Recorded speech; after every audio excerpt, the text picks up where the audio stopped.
Okay, welcome everyone. It's a lazy Saturday morning and I thought I would do another tutorial or overview of how quickly you can make natural D&D maps in Flowscape. I've done a couple of these before and I did a call out on the Wild Beyond the Witchlight DMs group to ask what people are actually after. So, because if I'm going to make something, I want to make something we can use. And one idea that struck me was the one of the realms, but I won't go into too much detail about it because it might be a bit of a spoiler or a giveaway. But basically a heavily forested wood with a lakeshore and unicorn within it somewhere. So it could be used for any sort of unicorn encounter or lakeside Feywild encounter. Anyway, we're in Flowscape already. You can see it on screen, and when you first open it up, it always just generates something. So I'm just going to clear plants, and then we'll start to see. So it generates terrain and I'm just using my arrow keys to go up and down, ASDFW like the old gaming ones, and just to get a sort of a top-down view. There we go. And I want this to be a lakeside, so I can pick on the terrain on the side and pick one that, there's one there. Can I go off you? Yeah. You can see you get the flow of it.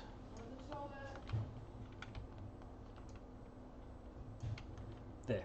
Okay, so that's a shore between water and terrain. So first thing I think there'll likely be a fair bit of this encounter would be from the water towards the shore as people make their way there. So I want to have more water and less shore. So first thing I'll do is go up to these toggle up the top, just make the terrain size a little bit bigger. It's defaulting very small. And it means that all the trees are a little bit smaller on there. There we go. And now that it's a larger size, I can lift the height up and just, rather than mucking around with manually changing the shore, that's not too bad. I'll get it to about 1/3. There we go. And there's a bit of an interesting little peninsula thing there that we can use. Right, now this is going to be heavily forested, so I want the riverbed to be darker, and I want ground 1 and 2 to be fairly clear. If it's a dense wood, you don't get a whole lot of undergrowth, so I'll just muck around with a few of these. And see, leaf litter, that's not too bad as well. Although those leaves are very big for the size of what I'm looking for, so I might change the tiling. That's really big, so you can see every leaf and every blade of grass. There we go. Now it's much smaller. And we'll go down to grade 1, a bit more earth showing. I don't want rocks. It needs to be soil. But I want it darker. That's not too bad. No, I'm still pottering around here. Grassy. No, it's not lawn. We'll stick with that one. Okay, so next thing is the trees. I'll start to build a forest. I'll start with undergrowth first. So let's go flowers. You see the circle on there is very small, so I want to use my scroll wheel to make the brush bigger. And I want it to land a lot of these flowers. I'll zoom in a little bit and you'll see them coming as we get closer. There we go. You can see them starting to grow. I'm just going to put some on the peninsula here. And I'm just going to run, oops, there we go, all along the shore with these red flowers. There we go. And maybe some different colour ones. I'm not putting them deep in the forest, or I might put a different colour flower deep in the forest where it wouldn't get as much light. You might get different things. There we go, and that's, I'm just holding down my mouse button to grow these as we go along. And what can I put on the inside? Something different. Purple ones.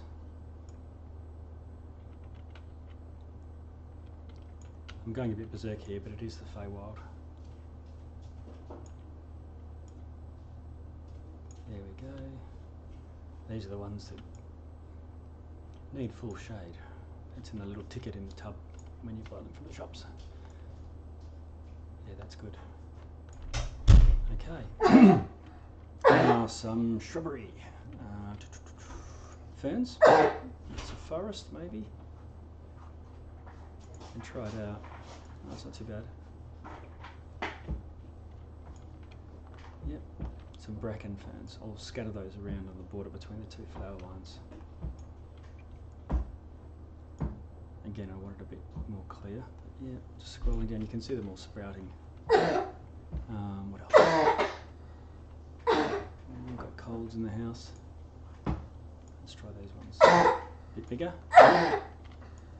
I can change the size of them on this toggle at the top. This is, let's see, this one's for the size of them, and this is how much variability there are. I think that's it. Oh no, speed that they grow at. Okay, that'll do for now. I'm going to put some more scatter around, so some fallen logs. Oh, that's a whole lot. Oops. Again, I'll scatter some here. And maybe some smaller stuff.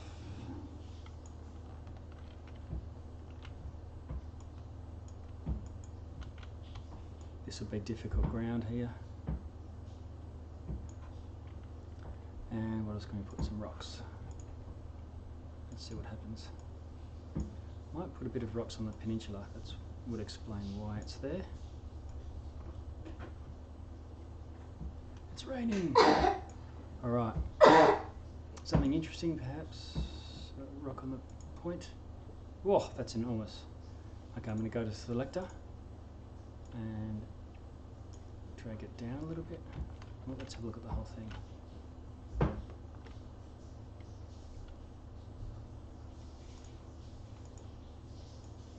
There we go, squish it down a bit. It was a little bit too big. That's not too bad.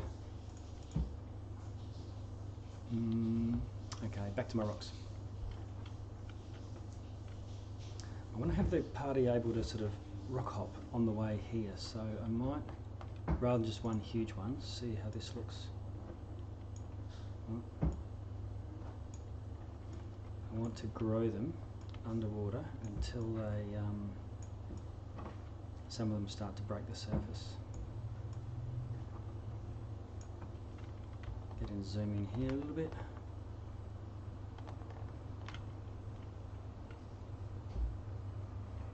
Something a bit bigger.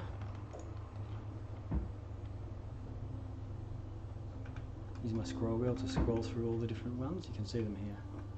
That's pretty good. Now that would be better over there, I think. I'm going to use my eraser, get rid of that, and go back to what I just had. An archway. There's a big, that's okay too. Looks like it might be some sort of waystone or something. I can hold shift to spin it. Control, Alt, change its size. There, I'm going to put it there. Good. Now some trees. Coniferous. Let's try something evergreen.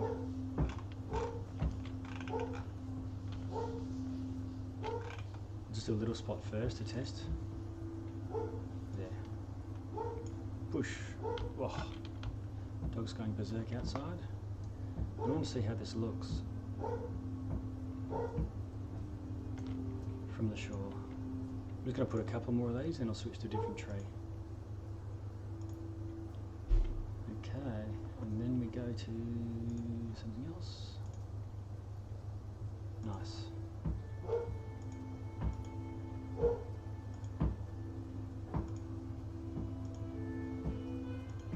There, and that's giving somewhere for people to hide in. Keeps the shore pretty clear. Put one more there. Thank you. Got an observer here. And maybe some dead trees.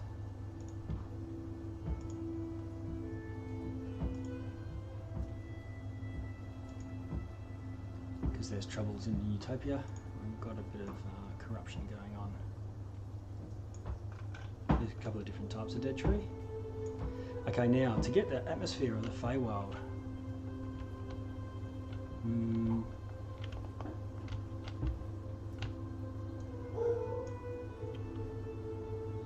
Now it should be permanent twilight. So I'll go down to the compass point. Get the right sky first. There we go. Close. Welcome everyone to a much delayed next session for City of Eyes, Ravenloft Tier 4. You're officially into Tier 4 now. I think we kicked into level 17 last session. And my own Twitch was playing on the other thing. Okay, so that's pretty good. I can shift it around. Where is it? Oh, that's actually pretty good. Height, this is the sun height, so I could go higher or lower, just changes the angle of the shadows. Intensity, I don't want it so low that people can't see, so I'll make this into a map at some point. Temperature, the sort of pretty much red and blue, that will do. Okay, if I scroll down a little bit, if it matters, because what you can do is come down low here and grab a screenshot, and then you've actually got a handout for what the characters see. You know, as you approach, you see blah blah blah. So sky rotation, I can change it around to get whatever picture I'm looking for. No, I don't want blue sky because it's supposed to be twilight. So there, that will do. Add a bit of fog, creep it up a bit, just a tinge. I'll leave the white balance as it is. That's pretty much it. I'll get rid of sun moon because that will put a moon in the sky if it matters. Oh, nice. So Aurora Borealis. And let's come back up.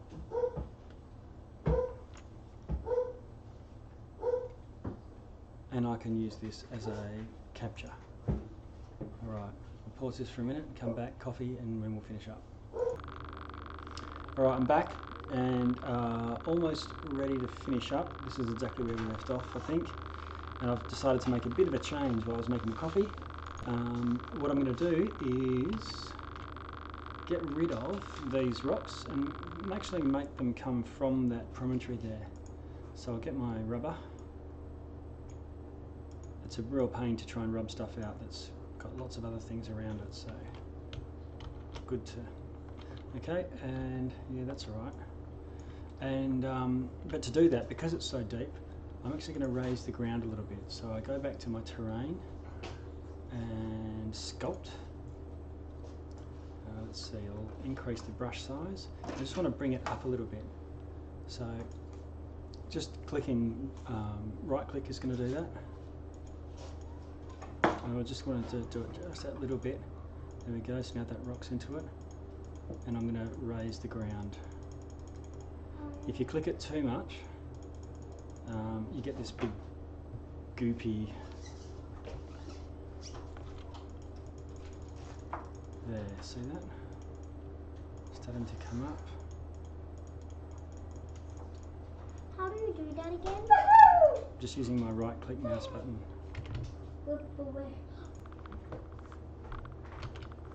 Okay, so that's risen a little bit. I can show you if you I'll zoom in down here so you can see.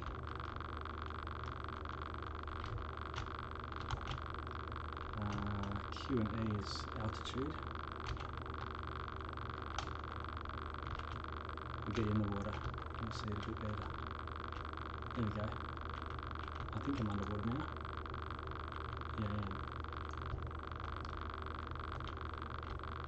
So if I do this, right click, left click, I bring it up. Right click does nothing, but if I hold shift and do it, it sinks it back down. If I use alt, oops, back down, control, sorry. Control just levels the ground, so if it's too undulating, there. Now it doesn't really matter what I was doing there because it was all in the ground. Over here, just want to raise this up a little.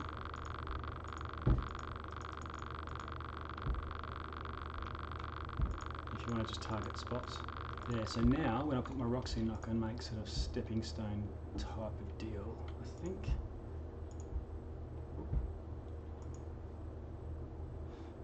I'll make this a bit bigger. There, now they're breaking the surface. I've done it by making the rocks a bit bigger, but this gives the PC something to leap across to. Just make a small one, make a couple over there. Okay, so back up. And that's pretty good. This is for, you know, a 15-minute crack at it. Fog.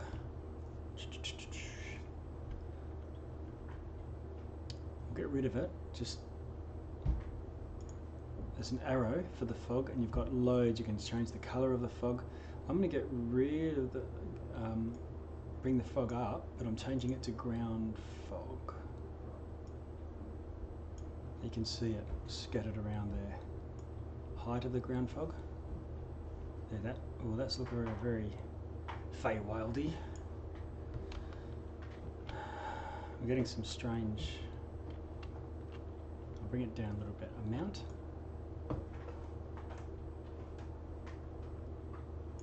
And I'll bring the height down a little, just so there's little wisps of it here and there. That's pretty good. Okay, bring it back down. Now this is too green. It doesn't look like doesn't look like twilight to me. So close my fog dialog and maybe drop the ambient light down a little. No, that's not really doing much. I think the intensity of the light has to come down. There, that's good. And I can change the to get the color, the saturation, to change the color a little as well. I think this is going to be pretty good. Now I can add some light sources in here. Feywild business. So let's look at.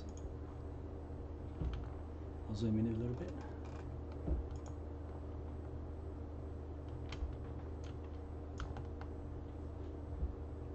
Some motes of light just floating around. There, you can see them slowly moving. Of course on the map that won't matter. And that is enough. If I go up to map here, I could click on the map and get orthographic. So it's just basically like top down. You can see there's the shore, there's the rocks and a bit of mist. And there's enough to go down here and screen capture and load into a virtual tabletop, Roll20, whatever. It'll save a JPEG. And you could resize it or crop it as much as you want to. I usually chop it into multiples of 70 because then it also perfectly aligns to a grid in 70 pixel Roll20 squares, with each square being 5 feet.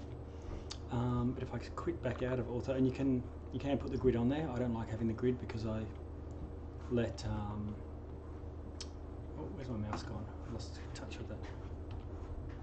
Oh, there it is. No.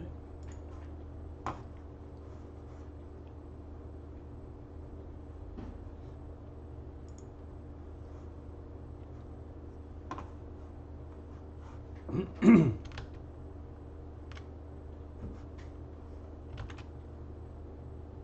we go, back to regular. So there's the map already created. Now I'm going to look for a screenshot to give them. So I could screenshot that.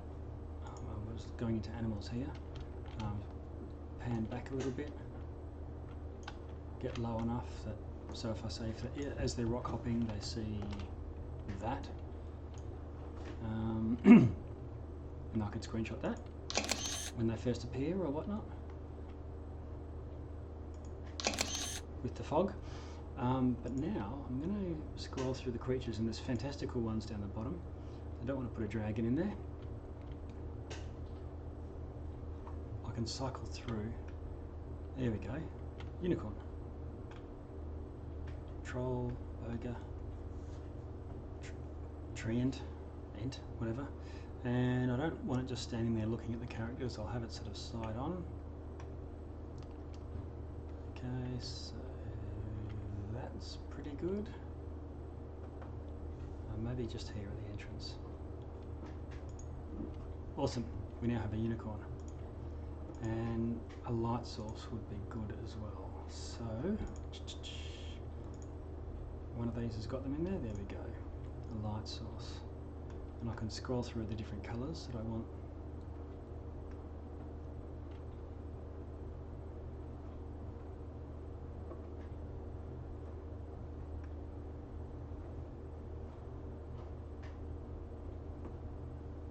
This is just to give it that Patronus look, or I could put it over here.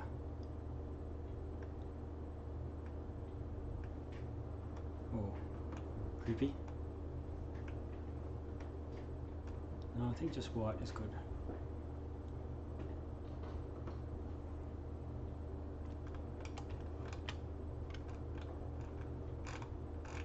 I can bring the brightness down a lot.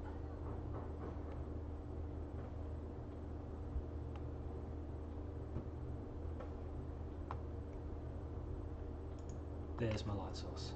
Okay. You can see I've been fiddling around with it a fair bit. But there, I can screen capture that, and away we go. And so that is pretty much it. Probably 15 minutes in total. I can muck around with this, tinkering, as you can do that as much as you want. Very easy to, you change the whole outlook of it by changing backgrounds. Backgrounds as in like a backdrop to set it somewhere, or just change it to a different sky, getting a completely different look. There you go, Flowscape, very quick. Well, that one's not bad. That one might have been better in the first run, but it is night then, not twilight. All right. Any suggestions? Leave me a comment on ones that you'd like to see, and I can have a crack at those. Next session, next lot will be back to the campaigns. A level 17 Ravenloft Cosmic Horror, and currently level 5 Feywild, which is what this one's for. Thanks, and thanks for watching.